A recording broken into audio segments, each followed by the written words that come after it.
देखिए, आज का जो समय है, आज का जो दौर है, ये अध्यात्म का है और भारत का अध्यात्म। पूरी दुनिया में आप जहाँ भी जाएंगे, ये भारत का समय चल रहा है। हर जगह भारत की चीजें बड़ी तेजी से अपनाई जा रही है। मुझे याद है एक बार सिकंदर की बात। सिकंदर जब भारत आया तो भारत में एक जगह एक माता पिता से पहले एक संतान की ही मृत्यु हो गई, और जब संतान की मृत्यु हो गई तो माँ उसके गले से लिपट करके पूरा रो रही थी, पूरा आंसू बहा रही थी। तो सिकंदर कहा, आखिर क्या हो गया कि इतना रो रही है? बोला कि इसका बेटा मर गया है, ये रो रही है। बोला मेरे देश में तो ऐसा नहीं होता है, वहाँ कोई मरता है या कोई कुछ होता है तो कोई तो नहीं रोता है। बोले साहब, ये यूरोप नहीं है, ये भारत है, और भारत में लोगों के बीच संवेदना रहती है, और संवेदना ऐसी होती है कि उनसे कुछ दुख हो तो वो रो देता है। बोले हमें कोई प्यार करेगा? हम जब मरेंगे तो कोई, मैं किसी को माँ बनाता हूँ और वो मुझे रोएंगे, कितना पैसा देंगे? बोले साहब, आप कितना भी पैसा दे दो कोई नहीं रोएगा। आप करोड़ का पैसा दे दो, कुछ भी दे दो, लेकिन कोई रोएगा नहीं। ये आंसू तभी निकलते हैं जब वो दिल से संबंध होता है, और वो आंसू भी दिल से निकलते हैं। तो भारत में एक आध्यात्मिक शक्ति, ये दिल का समय है, हृदय का ताकत है। आप कहीं भी रहो, कुछ भी रहो, आप पैसे से बहुत ज्यादा ताकतवर हो, बहुत ज्यादा धनी हो, आपके पास बहुत ज्यादा ताकत, बहुत बड़ी बड़ी बिल्डिंगें, आप बहुत बड़े पोस्ट पे, लेकिन समाज में आपकी उतनी ही वैल्यू होगी जितना कि वह पैसा आपको कायम कर सके, वो प्रभावित कर सके। लेकिन अगर आप हृदय का बड़ा मजबूत व्यक्ति हो, दुनिया में आप जाएंगे तो हर जगह आपको सम्मान मिलेगा, प्यार मिलेगा। और ये भारत का त्याग, इसी को कहते हैं हम लोग मेडिटेशन, गायत्री मंत्र। आज आप घर घर जाइए, आज समाज देखिए तो पूरा छिन्न भिन्न, व्यक्ति व्यक्ति का विरोध हो रहा है, लोग एक दूसरे से परेशान है। और वहीं हम लोगों का ये बाल संस्कार शाला परिवार कैसा है कि कोई एक व्यक्ति निकल करके यहाँ से जाता है पैसे कमाने के लिए, 40 से 45 हजार महीने मिलने वाले हैं, जबकि गांव में कुछ पैसे नहीं मिलेंगे, और वो 40 से 45 हजार पैसे कमाने के लिए यहाँ से बाहर जाते हैं। बाहर इतने अपने सारे सुविधाओं को, अपने आत्मीय को छोड़ करके, अपने माँ बाप को छोड़ करके, अपने साथी को छोड़ करके जाते हैं, तो पूरा वीरान कर देते हैं। आज एक एक साथी से पूछिए तो कोई खुश नहीं है। खुश, पैसा मिल रहा है, खुश होना चाहिए। बहुत सारे लोग जाते हैं, बहुत सारे बनते हैं, डीएम बनते हैं, एसपी बनते हैं, डीएसपी बनते हैं, लेकिन आज तक मैंने कभी सुना नहीं था कि कभी ऐसी भी हरकतें आ सकती है। लेकिन ये समझ लीजिए, आप अगर अपने आप को अगर अच्छा बनाते हैं, बेहतर बनाते हैं, तो ये परिवार होता है। और आज आप घर को देखेंगे, घर बहुत कम होता है। इन दिनों मकान देखने को मिल रहा है लेकिन घर नहीं मिलता है। मकान जो होती है वो ईंट से बनती है, लेकिन घर जो बनता है वो परिवार से बनता है, प्रेम से बनता है। जिसमें प्रेम हो उसको हम घर कहते हैं, लेकिन जो ईंट से बनती है उसको हम लोग बिल्डिंग कहते हैं, मकान कहते हैं। लेकिन भारत में कभी घर मकान नहीं कहा गया। कोई कहते हैं आप कहाँ रहते हैं, तो मकान में, कोई सुना नहीं सुना है। ये कौन लोग कहते हैं? बड़े बड़े लोग कहते हैं, जिनको पैसे से मतलब है, जिनको हृदय से मतलब होता है, जिन्हें प्रेम का मतलब होता है, जिन्हें प्यार का मतलब होता है, वो कहते हैं कि हम घर में रहते हैं, मेरा प्यारा घर है। छोटा ही है लेकिन प्यारा, वो घर होता है। तो इन दिनों घर बनाने की जरूरत है। और हम लोग भी ये बाल संस्कार शाला एक परिवार है, इसमें एक आने की खुशी, दूसरे जाने की गम हमेशा होता है। कोई रोता हो या ना रोता हो, लेकिन दुख तो सबको होता है। तो भैया आप ये समझ लो, ये जमाना अच्छा आने वाला है।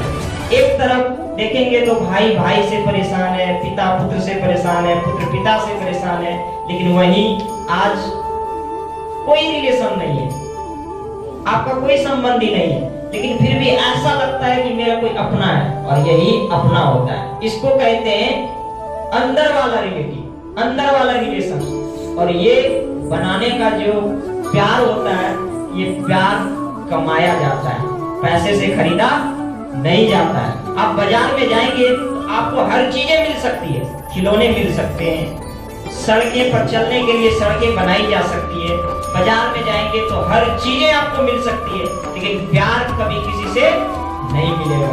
प्यार तो आपको उसी से मिलेंगे जिनके कलेजे मीठे होते हैं, जिनका मन अच्छा होता है, जो इंसान होता है। और आज बाल संस्कार शाला में यही काम किया जाता है। यहाँ लोगों को आपको ये नहीं बताया जाता है कि आप पैसे से अमीर कितना बन जाए। आप बनिए, आपका स्वागत है, आपका धन्यवाद है कि आप पैसे से बहुत ज्यादा अमीर बनिए। ये बीएसएस का भी गर्व होगा कि मेरे बीच एक लड़का आता था जो कि पैसे में इतना मजबूत है। आप जॉब लीजिए, हर चीज में मजबूत बनिए, बहुत ताकतवर बनिए, लेकिन ऐसा चीज रखिए जो कि हृदय मजबूत हो, दिल मजबूत हो। आप दिल का अमीर बनिए, और दिल बनने का जो सेनेटोरियम है, ये बाल संस्कार शाला। कहा जाता है कि कहीं पे धर्म बनता है, कहीं पे ईमान बनता है, कहीं पे हिंदू बनते हैं, कहीं मुसलमान, सिख, ईसाई बनता है। मेरे महफिल में देखे मेरे मित्र, यहाँ केवल और केवल इंसान बनते हैं, इंसान बनते हैं। ये इंसान बनाने का सेनेटोरियम लगातार 4 वर्षों से आप सबको सिखाया जा रहा है। आप सबको लगातार बताया जाता है आप मेडिटेशन करें, गायत्री मंत्र करें। इससे देखिए आईक्यू तो आपको हर जगह मिल जाएंगे, इंटेलिजेंस क्वालिटी, मतलब तेज कैसे हो, प्रतिभाशाली कैसे हो। कोई परिश्रम करेगा, पुरुषार्थ करेगा तो वो तो परिश्रमी होगा ही, अब वो तेज होगा ही। लेकिन ईक्यू होना आज के समय में बहुत दुविधा वाली चीज है, बड़ी मुश्किल है।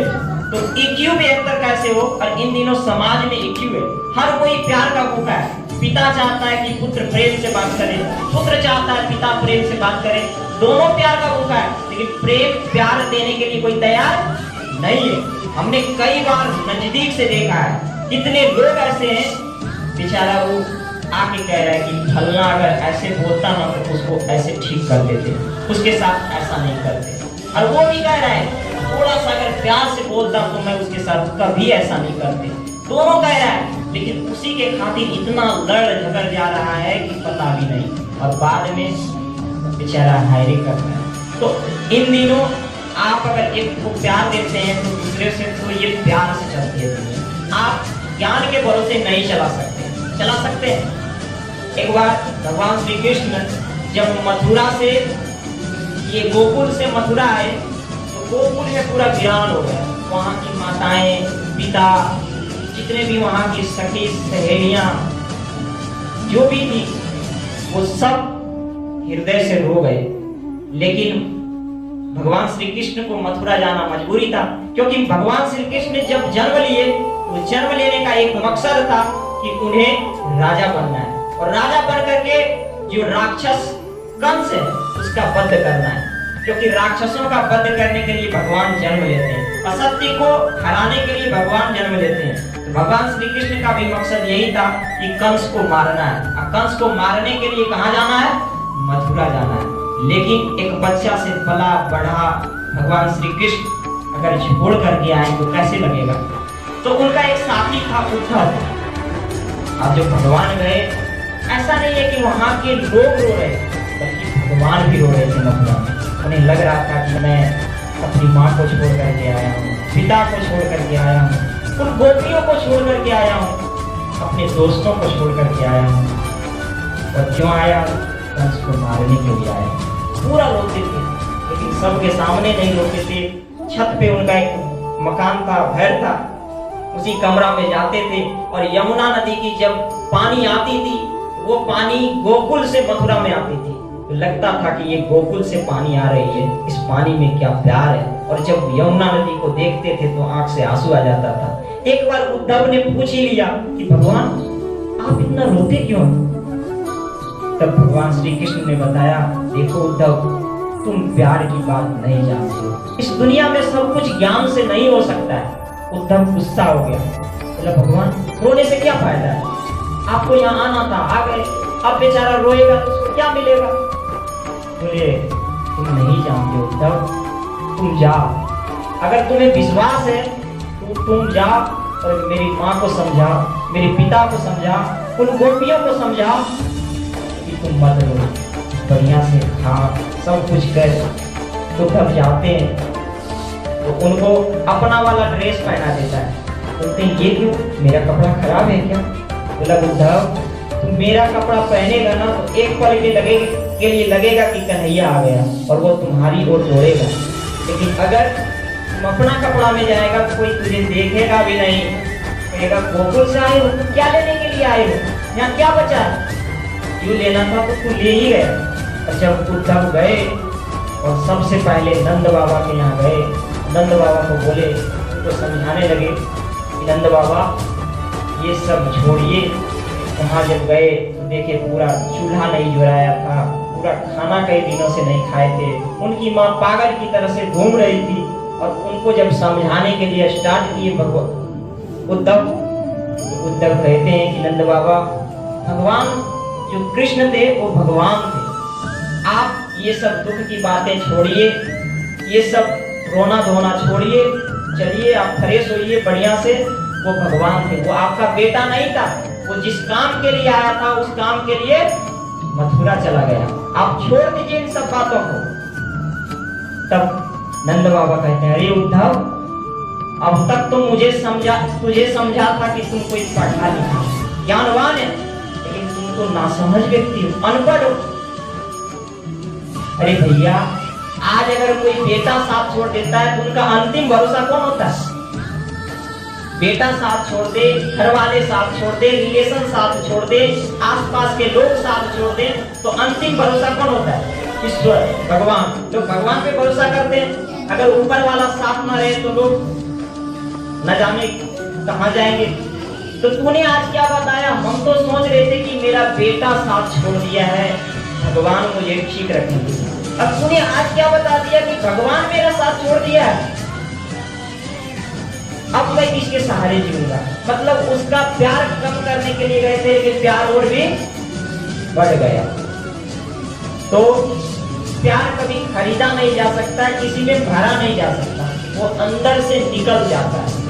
तो आदमी को इन दिनों इंसान बनने की आवश्यकता है, अच्छा बनने की आवश्यकता है, अपने दिल को अच्छा करने की आवश्यकता है। कोई कुछ गलत कर दे तो उसे समझने की आवश्यकता है, गलत कर दिया तो आप उसको समझिए कि इससे कुछ जरूर गलती हो गई होगी, उससे बैठा करके पूछिए कि तुमसे ऐसा क्यों हुआ, तुमने ऐसा क्यों किया, वो मान जाएगा। क्योंकि हर कोई प्यार चाहता है और प्यार देना भी चाहता है, लेना भी चाहता है, लेकिन हम लोग प्यार का मतलब क्या समझते हैं, पता नहीं क्या समझते हैं। लेकिन प्यार वो चीज नहीं होता है, प्यार जो होता है वो अंदर का रिलेशन है, तो प्यार को समझने की बात है और प्यार को समझना चाहिए, असलियत में समझना चाहिए। और हमें हर चीज, हर अच्छे चीजों से प्यार करना चाहिए, अपनी पढ़ाई से प्यार करना चाहिए, भगवान से प्रेम करना चाहिए। भगवान से प्यार करने का मतलब ये नहीं कि हम अगरबत्ती मुंह खा लेके सुंगाएं, वो तो अपना घर को सुगंधित करने के लिए जलाते हैं। भगवान से प्रार्थना करनी चाहिए, हे भगवान ना मैं रहूं ना मेरी आरजू रहे, बस तू ही रहे, तेरी ही आरजू रहे। कई बार मेरे साथ विकट परिस्थितियां आई, आप सोचिए इतना बड़ा बड़ा कार्यक्रम करा लेना कोई खेल बात होता है? नहीं होता है। कोई सोच मिले तो नहीं करा सकता है, किसी के बलबूते की काम नहीं है। कई बार मन में छटपटाहट आती है, कई बार लगता है कि अब क्या होगा, कैसे होगा, कहां से आएगा पैसा, क्या होगा नहीं होगा। तुरंत भाग के जाते हैं और भगवान से कहते हैं भगवान मैं क्या करूं, कैसे करूं, मेरा तो कोई सुन ही नहीं रहा है, कोई पैसा दे ही नहीं रहा है, पता नहीं कैसे हो जाता है, कहां से हो जाता है, हमें भी पता नहीं चलता है। और देखते हैं कि अच्छा से हो गया, सब कुछ ठीक ठाक से हो गया। तो भगवान भी प्यार की बात सुनता है। इन दिनों प्यार की का ही जमाना है, जो प्यार करेगा वो परिवार अच्छा बनेगा, और जो प्यार नहीं करेगा परिवार में टकराव होगा। और दिल सबके पास होता है, भगवान ने दिल सबको दिया है, सिर्फ उस दिल की शक्ति को जगाना चाहिए, और इसी का नाम भारत का अध्यात्म। यही भारत का अध्यात्म सिखाता है, यही गायत्री मंत्र है, यही मेडिटेशन है। जब आपके अंदर ये होता है तो समझ जाइए कि हम गायत्री मंत्र का सही सही मतलब जान रहे हैं। और ये नहीं होता है, कतनों को बताते रहिएगा भूल हुआ, कुछ नहीं मिलने वाला है और कोई फायदा नहीं होने वाला है। तो आप एक बात समझ लो कि आपके लिए जो बढ़िया हो, आपको उससे प्रेम होना चाहिए, पढ़ाई से प्रेम होनी चाहिए। पढ़ाई ऐसे भी देखिए, जो पढ़ने वाले स्टूडेंट्स होते हैं ना, वो अगर नहीं पढ़ पाएंगे तो उसको अंदर से ऐसा लगता है कि सुकून नहीं है, चैन खो गया, आज हमने कुछ ऐसा था जो नहीं कर पाया, मुझे पढ़ना चाहिए। और जब वो निकाल करके पढ़ता है उसे लगता है हाँ आज हम कुछ किए। जिस दिन व्यक्ति अगर कुछ पढ़ लेगा उसको अंदर से कॉन्फिडेंस आता है, विश्वास आता है हम भी किसी से कम नहीं है। और जिस दिन नहीं पढ़ता है उसको अंदर से छटपटाहट जैसा लगता है कि आज कुछ करना चाहिए, कुछ ऐसा था जो कि नहीं किए, खो दिए। तो ये चीज हमें समझना चाहिए और यही समझने के लिए आपको यहाँ PSS बुलाया जाता है। आप सबको बहुत बहुत शुभकामनाएं, मंगल कामनाएं, धन्यवाद।